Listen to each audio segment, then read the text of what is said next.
I'm Armando Roman, host of the Founders Guidepost. You've built your business over decades, and now it's time to think about that once in a lifetime exit. You've come to the right place. Here, you will hear business exit professionals talk about what you should know before exit. Besides hosting the Founders Guidepost, I'm CEO and founder of Axiom Founders Family Office, a Scottsdale wealth management firm helping founders and their families preserve their American success story. We oversee and coordinate a network of vetted professional advisors to help maximize the probability of achieving everything that is most important to you. And we host the Scottsdale Founders Forum, a biannual live event for the founder considering exiting in the next 36 months. Here's to your hard work and your American success story. Enjoy. Hello, Armando with the Founders Guidepost here this morning with John Chionchio of Wealthpoint. John, how are you? I am well. Thanks for asking, Armando. I hope you are too. Good. Yep. Very, very good. So, John, we're going to have a conversation about ESOPs. And for those business owners who have never sold a company before and have no clue what an ESOP is, in a nutshell, what is an ESOP? It's a very good question. And most owners know a little bit. And if they Google it, they'll probably end up with more questions than they got answered and confused as ever, because ESOPs are very complex, but very configurable tools that are an exit and succession strategy for business owners. It's one of a pretty large handful of tools that are in the toolbox to create the outcomes owners want through a transition of their business. And it's probably one of the least known tools in the box. Everybody's heard the word, but they don't know much about it. And having just returned from the National ESOP Convention, you'd be, even though it's a qualified plan that's been around since for several decades or more, the community of people who serve the business owners around ESOPs in this country is very small. It's amazing how little known the tool of an ESOP for transition and succession is. Yeah, and that is a great tool. We've worked a lot with qualified plans over the years to understand the tax benefits and just so many good benefits about that. And John, I think it'd be really helpful. And I realize I didn't ask you to say more about you. You owned a business and have had your own rounds with business ownership and sales. And I think that one thing I think about with you is because you have that experience, it puts you in such a better seat to talk with that business owner and really relate to them because you've been through that yourself. So maybe you could spend just a minute or so talking about your own background and then come into how you use that in this new phase of your life with the ESOP exit for business owners. Well, I really don't want to bore people very much, Armando, but I'll do the cliff notes of it. And I know you understand that very well also, having your past with your family business and so forth. So yeah, I mean, all of us partners at Wealthpoint are ex-serial entrepreneurs. Basically, I'm an electrical and computer engineer by schooling. Never really wanted to write code or design circuits. Always loved the people part and the business part. And, you know, from the time I was 11, and no one told me I had to have just one paper route. And I ran a team of kids doing paper routes and things like that, and put myself through school, running my own businesses in the summers and with my parents' help. And, you know, worked for the man for 18 months and didn't really fit with me. So I quit and started an electronics company with another guy who figured out that he needed to do his own thing to accomplish his goals. And so we built that company into several related companies. And as you know, eventually sold to Rockwell Avionics and Communications into Westinghouse. And so that experience of not just having been through exit with those companies as a founder owner for the first time, but just living and breathing every day, growing and running a business and knowing what that's like and trying to use outside resources, whether they be tax or legal, and you know how it went, and always wondering if there were things I should be paying attention to I wasn't aware of, and waking up in the middle of the night with that pit in my stomach because something wasn't right at the business and all these people were depending on me and my two partners for their livelihoods. You know, if you don't live that and breathe it, it really doesn't prepare you to do what we do with just helping owners around exit. It's just invaluable. And in fact, as the firm grew in the early years, There were some missteps to try to build the partners at Wealthpoint with people who weren't serial entrepreneurs, but just had a wonderful business resume. And it just didn't work. And it was for that lack of connection with the client. There wasn't that deep understanding. And, we had been there and done that and known the frustrations of building a business. And the founding managing partner, Tim Young, his whole goal was to say, what would I want to have had access to, and the types of relationships I would have wanted to build my business that the financial services industry really fell kind of short on. So that was the whole motive behind building the company, and the fact that we do just one thing with a real intense laser focus, and that is succession and exit planning and execution. And we do that in a comprehensive way that includes a lot of other parts, because it's not just how is ownership going to transition, but we're trying to make sure the future success of the business, which is always required to achieve the outcomes around exit, is built into that process as well. So leadership and management and culture and relationships that all have to go along with ownership transition and have to also transition with the business for the future success. You get those types of things when you've been there and done that, and maybe not got it that right and learned a whole lot. And so now, as you focus on one specific area, like we've talked about ESOPs, and that being an exit tool, let's dive into what that really means for that business owner. And you have conversations, of course, with people who've never gone through this, never sold a company before, and they don't know what they don't know, and they don't understand often. I'm sure the tax benefits are only one component, but there are a lot of reasons why an ESOP should be considered, and it may or may not fit, but it should at least be considered before that owner decides to exit the business. So when you have those initial conversations, John, let's talk about what are those initial conversations, and what should that business owner really know and understand to know if they should take more than one step in that path, or should they really walk down that entire path with you to get that done? Yeah, that's a fantastic question. And it's really about education in the beginning, because it's a tool for transitioning ownership, yes, but it's a tool to accomplish so many other things around exits. It can be designed to service so many outcomes besides transfer of ownership and monetization of a business. And those outcomes are very diverse in nature. I mean, with an ESOP, you can monetize 100% of your business and not lose control of your business. What other tool allows you to do that and to continue to not just be involved somehow, but really by choice, however you choose going forward? That's an amazingly powerful thing for owners who don't just want to cut the rope, but want to continue to be involved in their business in some way, but still take some risk off the table and accomplish things for themselves. So that's a wonderful nature of it. It's very, very flexible regarding future inclusion and involvement in the business by selling owners.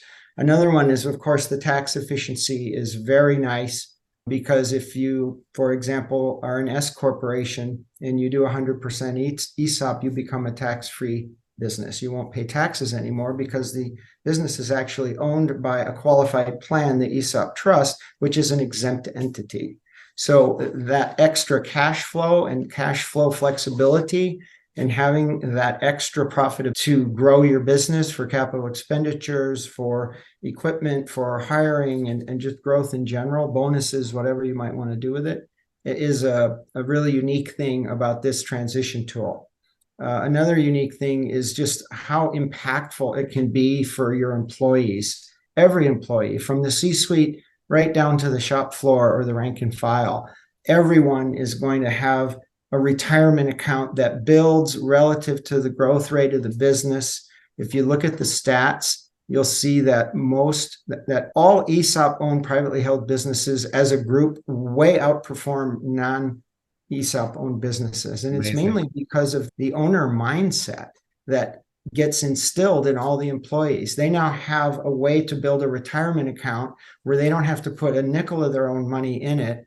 And unlike their 401k or other investment accounts that might grow at market rates, if the company grows significantly faster than the market, their retirement account will grow significantly faster than the market.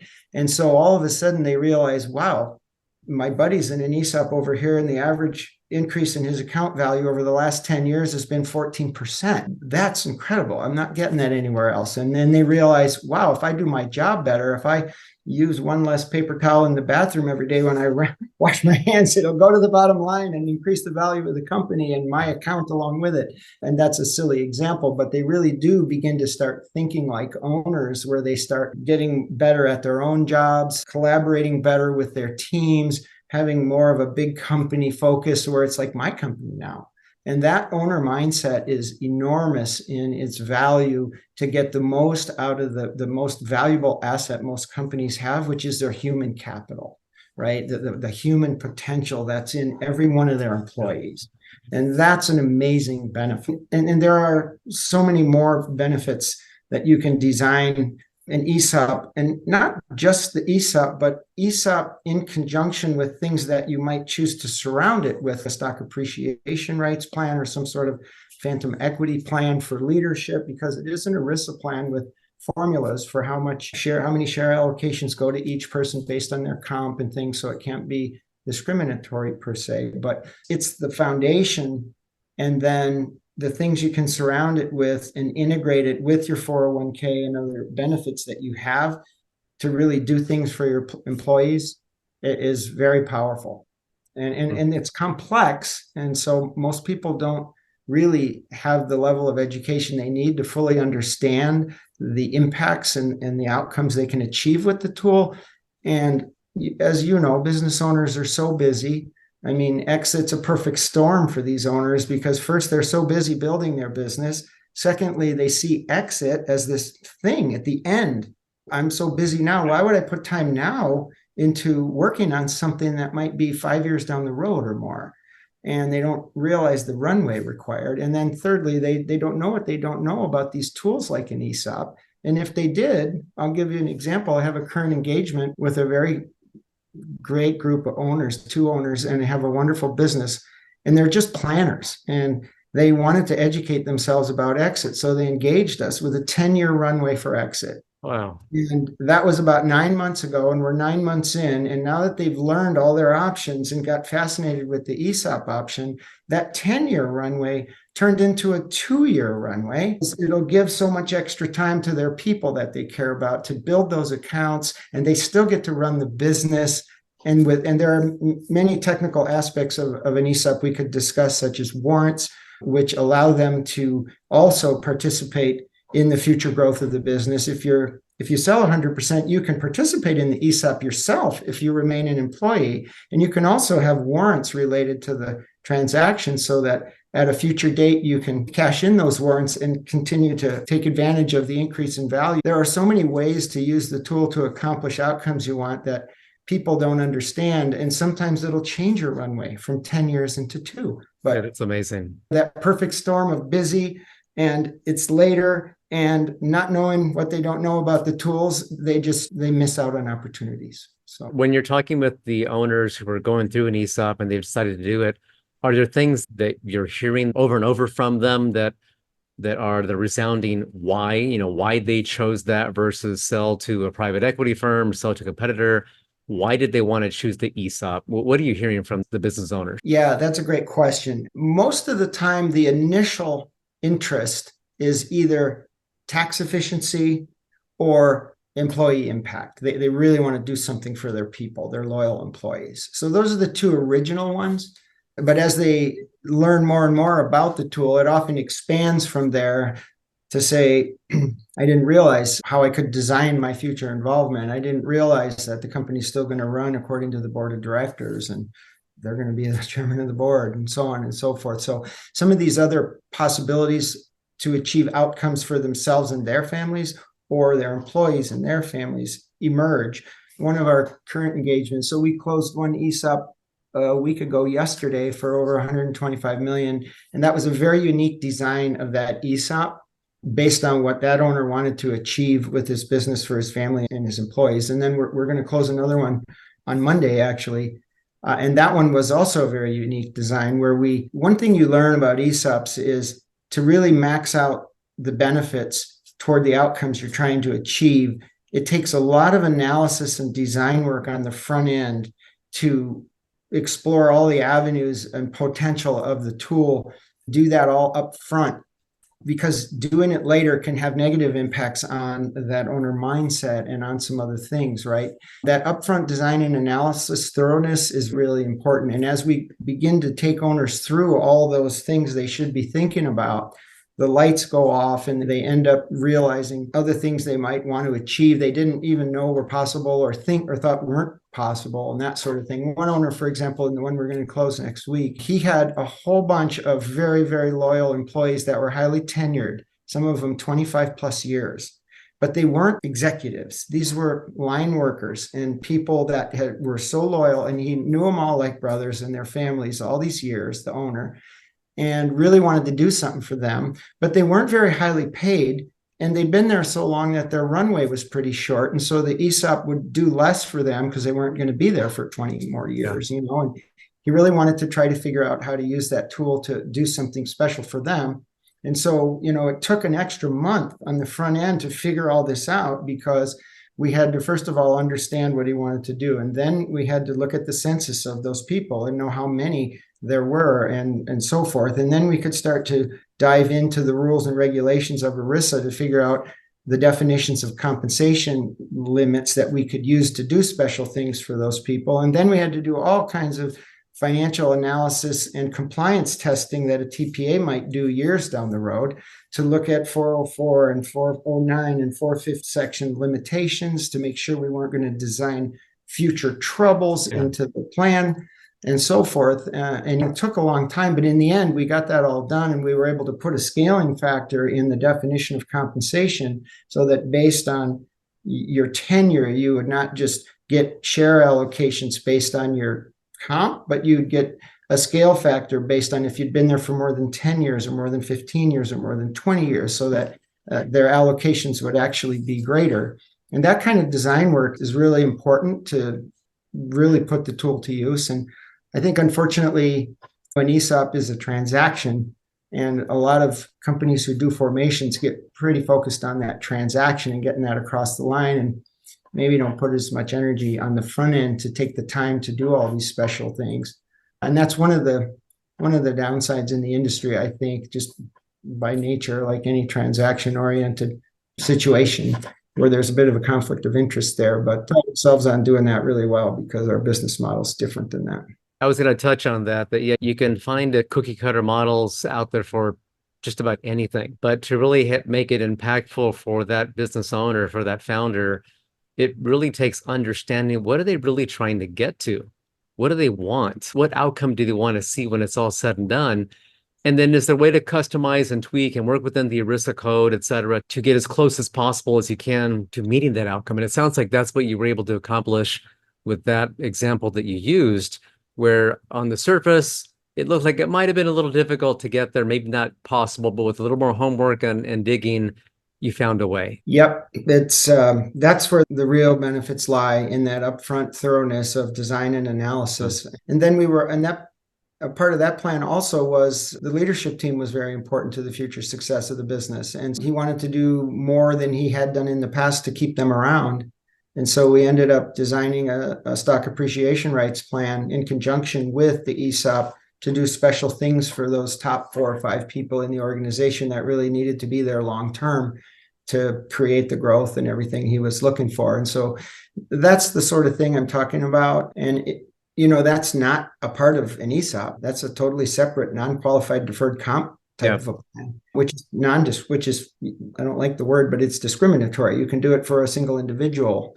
It's not an ERISA plan. So oftentimes, to really be focused and remain focused on those outcomes, you need to have more than just third-party sales and leveraged and non-leveraged buyouts and owner-investor models and generational transfers and ESOPs on your list of tools in the box. You need executive comp strategies and other things to accomplish the outcomes. And excuse me, you're right.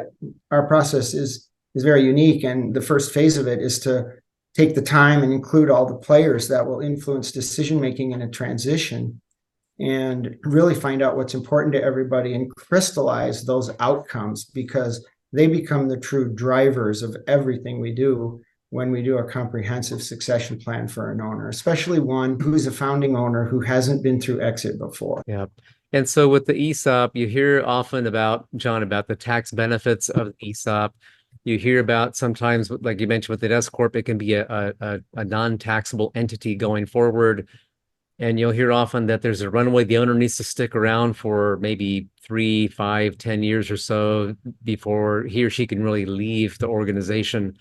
So that's what you hear. And you're talking about the customization, of course, other add-ons that are not really, they're not ESOP, but they are add-ons that really help that owner get to what they're getting to. Let's talk about just the general mechanics of an ESOP. Owner has Sure. a company and say they've got 50 employees on board. Owner wants to exit the business. They realize they need to retire or move on or do something different, and they want to exit the business. And now they're talking with you about this tool, and they don't have time. They need to kind of get to the chase kind of quickly about, is this something I should pursue more or not? And they want to know the high points of it. Just walk through, if you can, conceptually from start to finish. What is that ESOP really doing? What does it look like? Okay, so from the mechanics point of view, you have the company and you have an ESOP trust, and the trust buys the business and puts it in the trust, and then all the employees become beneficiaries of that trust. So some of the misconceptions about ESOPs are that, like, I talked to an owner the other day that was interested in one, and he said, but I just don't see my employees being able to read financial statements and understand them and all this sort of stuff. And he was under the impression that because the employees were going to be owners, that they would get full financials and all this. And that's not the case. They get financials that you choose to share with them. But there is a team around the trust who are fiduciaries in the game in the best interest of the employees, so that the trust always acts in the best interest of the employees. And that team around the trust is a trustee, a valuation firm, and a trust attorney. And those people collectively are watching out for the employees through the transaction and the ongoing operation of the ESOP. Okay. And so the trust purchases from the owners, but the trust has no income of its own per se. It can't borrow money or anything. So if it's a leveraged ESOP, and then the company borrows money from a bank based on what the bank will do, and then it loans that money to the ESOP trust. The ESOP trust uses that money to purchase the shares from the sellers. Okay. You can't fully leverage a company, so let's just say that's half of the purchase price. There's then an internal note between the company and the sellers for the remainder, so they carry a note on the balance. And then there's an internal note from the ESOP to the company to pay back the money they borrowed to buy the shares. So you have one note between the company and the bank with covenants, and then the other two notes are internal. And of course, they're subordinated to the primary commercial debt. Yeah, to the bank. So, but it does create a very flexible situation relative to cash flow for the company, because the only note with covenants is to the bank. And so if there is a good year or a bad year, you can adjust the cash flows from the other two notes. They're totally internal, run by the board of directors, and what to do on payment of those notes. And so you have that very flexible cash flow situation internally for the other two notes that allow you to prioritize growing the company and so on and so forth, if that's what makes sense, which is a very nice financial flexibility to have, right? And so those are the basic mechanics of it. And then as an ERISA plan, the company will make contributions to the ESOP like they would to a 401k. And then as those contributions are made and shares are actually paid for, that money goes right back to the company, and no taxes on it in any case, to pay back the note to the company that the ESOP has. And then now that there are some shares that go into a suspense account that have been paid for in full, those shares must be allocated according to the ERISA formulas to all the participants. So those are the mechanics. And then as the notes get paid down, more and more shares are paid for and allocated and so forth. And then just like a 401k, there's vesting of the shares, and there are triggers for monetizing those accounts, whether it be death, disability, retirement, etc. And then as the shares all get allocated, then as people leave, their shares come back into the ESOP, they get reallocated to current participants and so forth. And we could go into lots of technical detail, but about the flexibilities you have to concentrate shares with employees and that sort of thing. But anyway, those are the mechanics. So it gets a little complex in the end. And the complexity, if you understand it and you're a specialist at these things, then it becomes the flexibility you want to achieve the outcomes you're looking for, and how to put all those capabilities together and get the puzzle right. Yeah, it does sound like a puzzle, and it does sound complex, but that really gets back to getting the right provider, the right team on board that understands that space, and most importantly, understanding what is that business owner really trying to accomplish with this, Yes. so that you and the other folks who are working with you can really tailor that and put the add-ons in there that really need to be there. Yeah, part of what you described sounds a lot like a 401k with the forfeited shares and that and the annual requirements, et cetera. I guess a question for you then, with an ESOP, is the owner, when the ESOP is done on day one, how many years beyond that is that owner typically staying? Is there a minimum requirement, or is it really up to that owner what they want to do? That good question. It depends is the answer, of course. And so if it's a minority ESOP, say, oh, we want to do a 40% ESOP, and the owner still have 60 equity in the company, those requirements are very different, because those people clearly have a lot of skin left in the game. Yeah. And so the trustee will perhaps be much less specific about the requirements for owners to stick around, because they know they're going to stick around, because they want the rest of their equity, right? Their equity monetized. So everything's very well aligned. But in the case of 100% ESOP or a majority ESOP, and those owners are then monetized and have the ability to exit, that's a whole different situation. And the trustee will typically, of course, looking out for the employees. The trustee may require certain executive sellers who are executives in the company to stick around for a period of time. And what is that period of time? It really depends on the business, on the strength of the leadership team, on how well that owner understood that they can't be a key player in their business anymore when they want to walk away, if they care about the future performance of the business and so forth. So some owners have a leadership team where they could go on vacation to a deserted island for a month and never get a phone call, and everything would be just fine.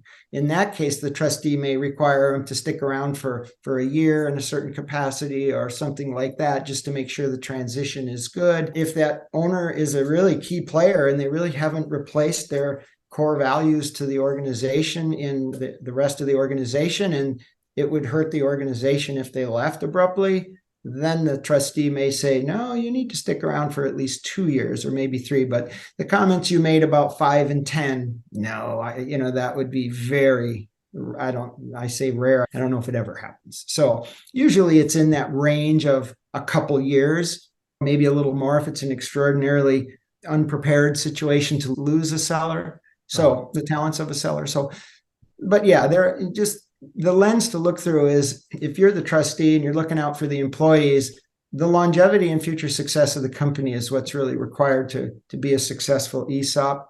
So you're always looking through that lens. So you mentioned the longevity and future success of the company, and some companies are cyclical. Others are in new space. I'm thinking of AI right now that is in a new space. Some companies will skyrocket to the top and others will disappear. Maybe those are not the best ESOP candidates, but companies that are more stable, more secure, or their long-term prospects are better, more secure, maybe those are better. Can you talk about the typical, I don't like to use the word profile, but when you're thinking about that ideal ESOP candidate, what does that look like? What founder, what type of business fits into that ideal ESOP category? You're full of good questions today, Armando, as usual. Yeah, it really has.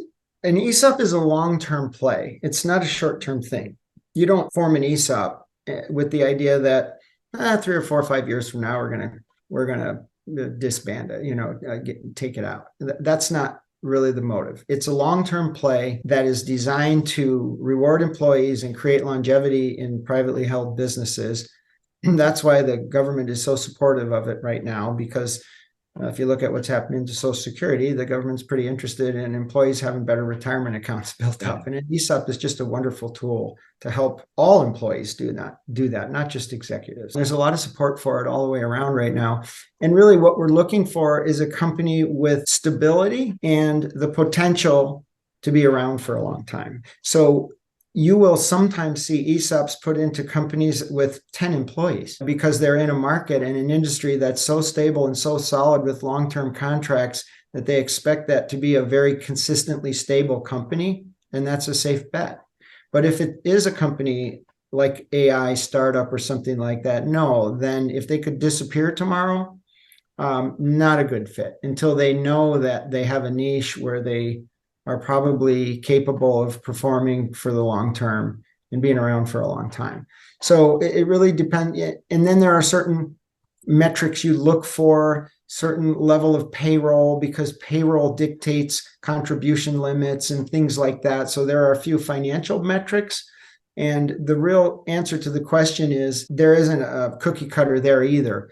It's based on a very focused feasibility analysis as the very first step when someone says, I'm interested in an ESOP. Then we go into heavy analysis mode to get all the past financials of the company, do a whole bunch of modeling, look at best case and worst case scenarios going forward for projections, and model an ESOP out to say, are we near the limits of this thing, and maybe we should wait, or no, this looks great. And then we can model it to say, okay, how bad do things have to get before it just breaks, right? Before the cash flows don't make sense or kill the company or something. But that upfront analysis is absolutely key to make that go, no-go decision about, yeah, this is a viable option in the toolbox, or no, I need to focus on other tools in the box. And so the payroll and contribution limits, again, makes me think about profit sharing plans and maybe 401k contributions. Is there a minimum payroll or minimum number of employees? You use the example of 10 people in a company, and that worked. Is there a minimum number of employees that... There's not a minimum number of employees, but there's kind of a functional or practical limit, I would say, and not on number of employees necessarily, but on revenues and profitability and so forth. Because ESOP, like you'll hear metrics out there of a minimum of 2 million in payroll, so there are certain guidelines that are out there, but really what you're looking at is the financials and the stability going forward. Okay. And if you wanted a rule of thumb, if companies have been around for a while and they have a decent look into the future and expected longevity, 40, 50 employees, usually companies that are stable and have 40 or 50 employees, I mean, definitely on the list. It really just depends, though, on the type of company, the level of profitability. If it's a small company with long-term government contracts that aren't going away anytime soon and they're real profitable, I mean, that might be one of those 10-person examples or something like that. But really, you just have to assume that the tool is there for you, unless you're a startup or some company that really hasn't been around long enough to even do the feasibility analysis, and just assume that's a tool in the box and we need to figure it out, do that upfront analysis. Okay. When you're meeting with companies and having those initial conversations, sometimes you probably hear or see things where they're just not, at this point, not a viable prospect for really having an ESOP as their tool. And some of those, you meet them and you think, wow, this sounds phenomenal. This is going to be great for them. Can't wait to dig in and show them and validate with numbers. So those that get weeded out, what is it that gets them weeded out from really being not the right fit for them, or maybe not the right timing for them to do that? I would answer that question by saying it totally depends on who you choose to help you do your formation. Because as you see 401k plans all the time that aren't designed best for the client, and you fix them up, right? And they're we very run cookie cutter, right? Yeah. And so I ran into a situation where one of the more transaction-oriented providers of ESOP formations out there put one into a client in a business in Tucson for 6% of the company. I mean, it made no sense whatsoever.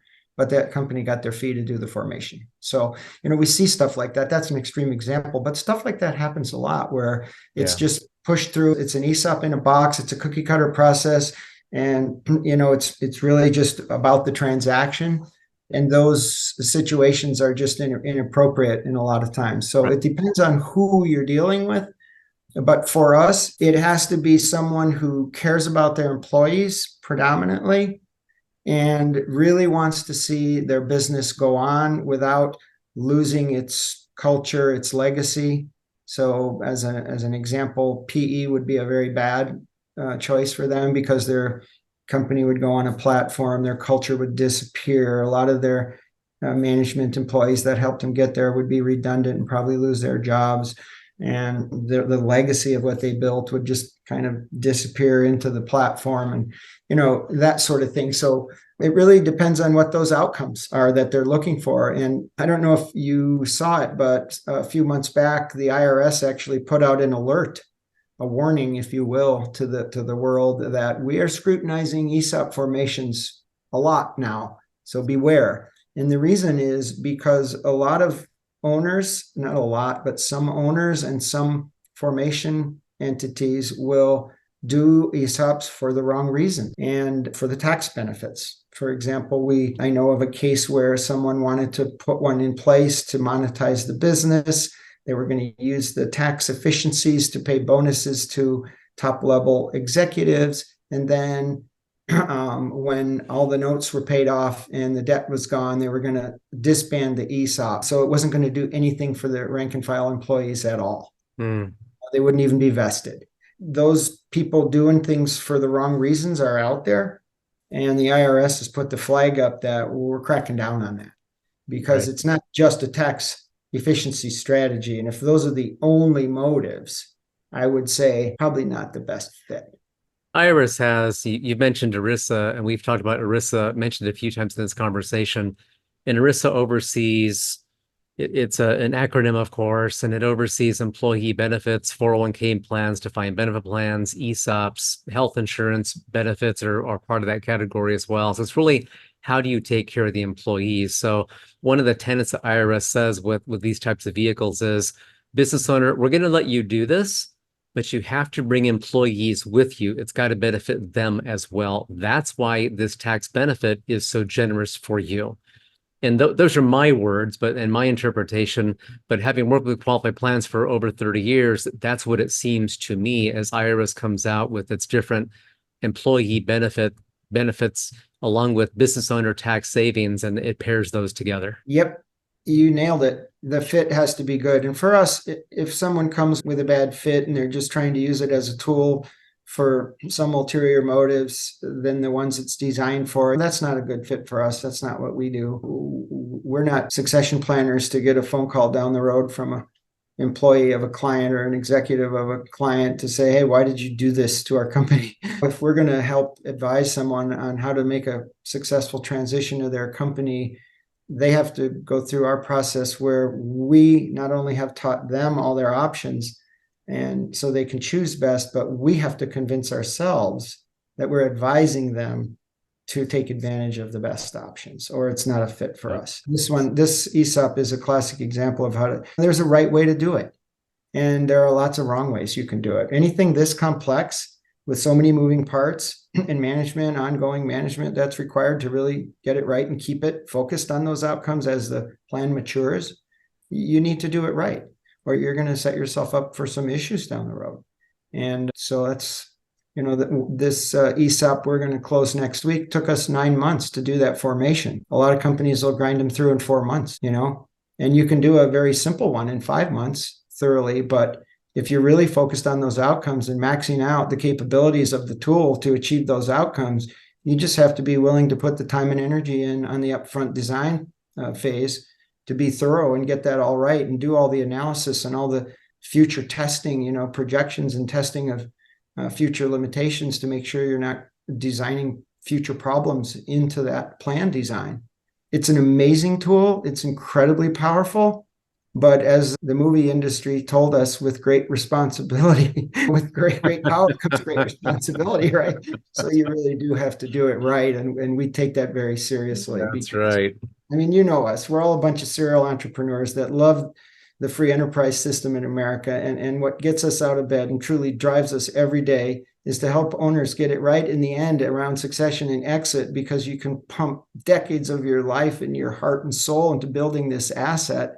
And if you get exit wrong, you can get a tiny fraction of what you deserve and achieve a tiny fraction of the full impact of what you built could have, not just on you and your family, your employees and their families, but your vendors, your clients, the communities you serve, and the giving back that you do. And add that up times the 6 million businesses in this country that we'd love to see stick around for the long term. And now we're talking about very significant things to our country in general. Right. And I'm glad you brought that up, because it sparked the thought of my mind that one of the benefits that I like so much about ESOPs is that if it's, say, a local company here that has 50 employees and it goes through an ESOP and the owner is now out of the business, sold to the employees, that company remains local.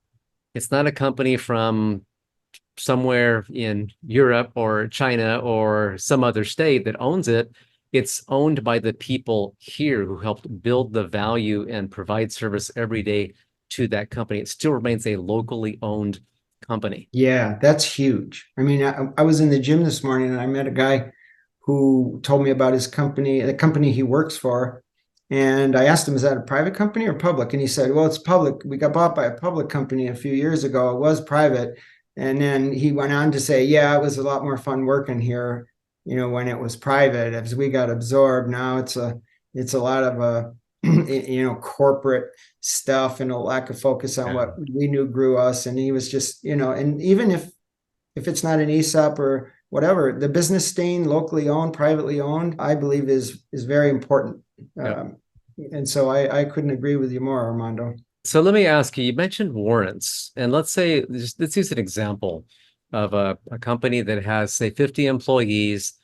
Say the value of the company is $20 million. The owner goes through the ESOP. ESOP is now done. 5 years later, the owner has received all of her money from that company, but is still there in that business.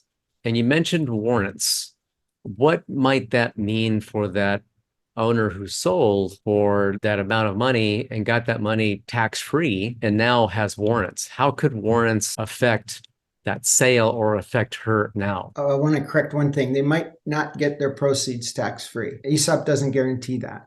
It's possible with a 1042 exchange. If you're a C Corp, you can take all the proceeds from monetizing your stock and you can roll it into what's called QRP, which basically allows you to defer any taxation of those proceeds until later. And then if you leave those as an asset for your kids upon your death, they get a step up in basis and the taxes will never be paid. But that's a unique thing for C Corps only, not available to S Corps. And there's obviously a lot of analysis to go through to determine if that makes sense. Because if you're a C Corp, you have to remain that way for 5 years. And so you're going to get taxed at the corporate level as a C Corp, taxed at the corporate level. And so the benefits to the corporation versus the benefits to the exiting seller need to be weighed, and so forth. So I want to make sure we don't mislead anybody about that. But no problem. But the warrants are a wonderful tool to basically get a second bite of the apple, even if you've monetized 100% of your stock. And that's usually when they're used. If you still have ownership, then you don't need warrants. You still have skin in the game, right? But if you monetize 100%, and as we discussed a little bit, one of the cool things about an ESOP is it allows you, and this is a mode of a lot of our engagements, ESOP or otherwise, many owners want to have a successful transition, but then have the option to continue to participate and contribute by choice, not necessity. So they want to do what they love and keep giving to build it, but they don't want to go into work every day or, that sort of thing. And an ESOP gives you that potential in a hugely flexible way so that you can continue to be involved in your company even after you've monetized 100%. And if you are involved, then you want to be rewarded for that. And if you do monetize 100%, then you can be an employee of the company with an employment contract and participate in the ESOP, actually. But you can also get warrants as a seller. And warrants allow you to basically get a second bite of the apple relative to the growth that happens between the time you get the warrants and the time you exercise the warrants. Okay. Just like in any company. Just like in any company. So, and how significant can that be? It can be very significant for owners. I mean, there are a certain number of warrants that are okay according to IRS. And so you can't get warrants for 50%, of the company, but, 10, 20, maybe up to 30%, you can have warrants. And so those can be extremely significant and be worth, millions to owners at a future point if they're going to continue to contribute or not. And so anyway, warrants are something that always should be on the list to analyze and talk about as part of the upfront design and analysis to say, what outcomes are they achieving for you? So, and they can have a significant effect on the timing of an owner wanting to basically begin working less or semi-retire and so forth. If they know that they have this potential out in the future, they might not feel like they need to wait around for the company to grow to a certain point before they design their transition and so forth. So yeah, warrants are a very significant tool that should always be on the list to analyze and quantify and design into the plan design. It's just one of those tools in the box of an ESOP that should not be overlooked. And that's part of the customization, whether it makes sense or not, whether you're going to have warrants. But again, getting back to what is that owner really trying to get to, and that affects, of course, or directly impacts the plan design that you and your team are looking at for them. Yeah, many things. Are you wondering if you've missed anything in your planning? We hear that a lot from very smart, very successful people. And that's why you may be interested in our founder stress test, even if you've already sold your business years ago. For more information, go to axiomcorp.com. Should be that are not often included in the upfront design, but should be happen in a more transactional process. And the reason you have to do all that stuff up front is because anything that affects the valuation of the company will have an impact on the ESOP. Because the way ESOPs function is every year, the team around the trust, which includes a valuation firm certified to do valuations for does a valuation. They get the financials done. They do a valuation every year. And based on that valuation, they know the share price per share. And so when a contribution that year is made to the ESOP of X dollars, then we know the formula for allocations based on compensation, and we now know the share value, and that's how the allocations get made. And so when that valuation is going to affect account balances every year, to get the maximum owner mindset and other benefits from an ESOP, you'd love to see the value of the company start out here right after the ESOP and as a trend grow. And we all know that, it might be a little lumpy, but growth overall. Because then if I'm an employee and I want to max out my account, that's motivation for me, right? I see my first year statement and wow, I got $6,000 in there. I didn't put any of my own money in there. That's pretty cool. And then the next year, wow, I got 10,000 or 12,000, whatever it is, based on the valuation of the company. The faster the company grows, the higher the valuation, the more rapidly those account values grow. And that's a huge motive for employees to really dig in and say, how can I do better? How can we do and so forth? But if you say put a SAR plan in after the ESOP that should have been done up front, that's a future cash flow obligation to the company, and it devalues the valuation. It lowers the valuation. And so if you're the employee and you get a statement the first year and you got $6,000 in your account, and the next year it goes down to $2,000, you look at it sideways and go, I thought this was going to be really cool, but I guess it's just all hype, or whatever. But the point is the impact, one of the big benefits and the reasons, if you study privately held ESOP-owned businesses in this country, and you look at the performance metrics, whether it be longevity, profitability, talent retention, performance through COVID, I don't care what stat you look at, ESOP companies are significantly above non-ESOP owned companies. And it's that mindset that creates an owner out of every employee that is largely responsible for that. And so if you just want to shove the transaction through and get the structure in there, which is what many owners are told is the most important thing, is not necessarily true. Then you do all these things later. Each one has an impact on the value of the company. Account values stagnate. Owner mindset doesn't happen. You've lost an enormous benefit of what you did it for. So that's why it's so important to really figure out those outcomes and do the right design and analysis in a very thorough way up front, and just make sure that all those things are included. And then you can maximize the impacts of that tool. So, John, as business owners go through and bring in people like you who are suddenly walking through the building and having meetings and they're seeing you around, employees might wonder what the heck is going on. They might get nervous, might get uncomfortable, rumors might start, which is not what you want, of course, but that is part of human nature. And obviously, for this to be successful, employees need to stick around. They need to understand this is a benefit for them. Talk about that communication to employees that needs to happen during this process or when it's unveiled, so that the owner understands what that looks like for his or her employees. I'm really glad you brought that up. It's an important thing. So there are really two answers to that question: pre-transaction and post-transaction communication, right? And the pre-transaction case is the same communication we have in all of our engagements, ESOP or otherwise. Because if you really look at exit, the future success of the company is absolutely required to achieve whatever the outcomes are, even in a third-party sale, which is the one kind of exception. Unless the owner says, I just want to get everything I can get at transaction, and I don't care about holdbacks, clawbacks, warrants, and reps. If I lose all that money, I don't even care. I'm just gone. Right? That might be an exception, but even in a third-party sale, and certainly in a generational transfer or a leveraged or non-leveraged buyout or a recapitalization or an ESOP or an owner-investor model, where achieving anything depends on the future cash flows after the transaction for all that to come true. Somehow that gets missed in succession planning many times. And the focus becomes, how are we going to transition ownership? And that's what gets left there.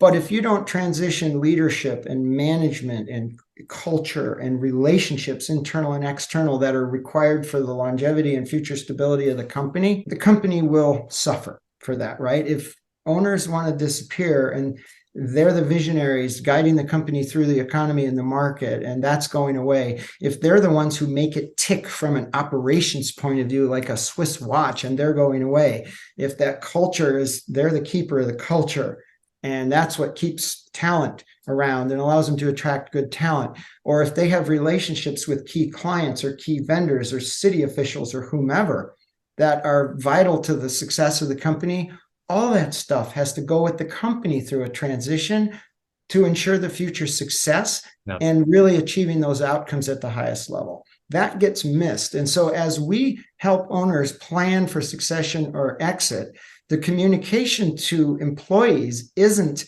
we're selling the place. The communication is, we're building longevity into this company. So it's going to be around for a long, long time to come, even after the stressor of key founders, leaders, owners disappearing, because that's a whole different stressor on a company than a down market or a down economy that they may have experienced surviving through in the past. This is a whole different kind of stress.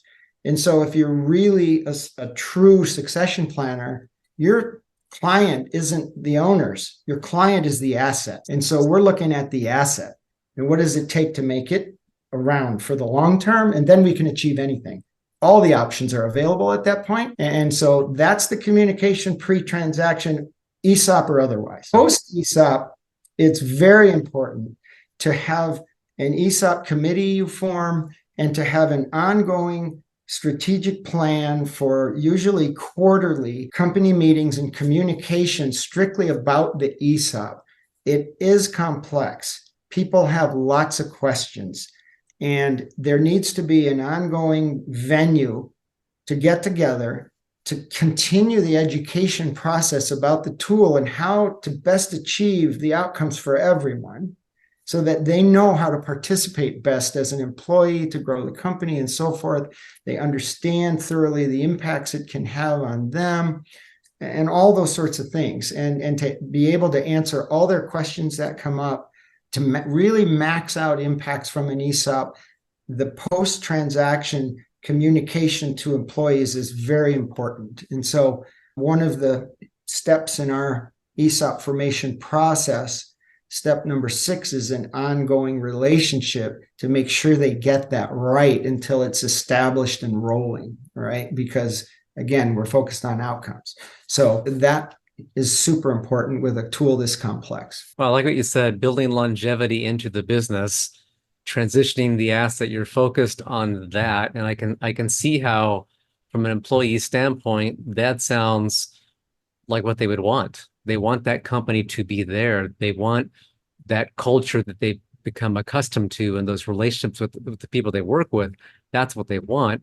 I can also see that when a business owner is about to exit or having those conversations, it can cause the employees to feel uncomfortable, to wonder what that really means. So having longevity in that company is critical for them to really understand that their second home, where they work, the second home, is going to be there for them. Yeah, well put. And they won't talk about it very much, but employees who work for privately held businesses from a founder that are run by a founder owner, and they see that owner looking like me with this much forehead and gray hair, they're thinking about it. Whether they talk about it or not, they're going, man, what's going to happen to this place when this guy disappears, you know? And they're concerned for their futures, as they should be. Right. And so, I mean, it to us, it's not something we need to combat, you know, some attitude that, oh, they're selling the place. No, it's some comfort we need to give to these employees to let them know that they work for a very elite business owner who is thinking about the longevity of the company after they decide they want to move on. And they're fortunate to work with somebody who has the forethought to spend some energy, some time, and some money at this point to make sure down the road that all happens well. So, you know, it's often perceived exactly opposite of how it should be perceived if you're truly focused on outcomes and not just that transaction where you get your fee and you go on and you move on to the next one. Those types of things, then it is a legitimate concern. You know, who are these people? Oh, they sell businesses. Oh, yikes. You know, but story though, right?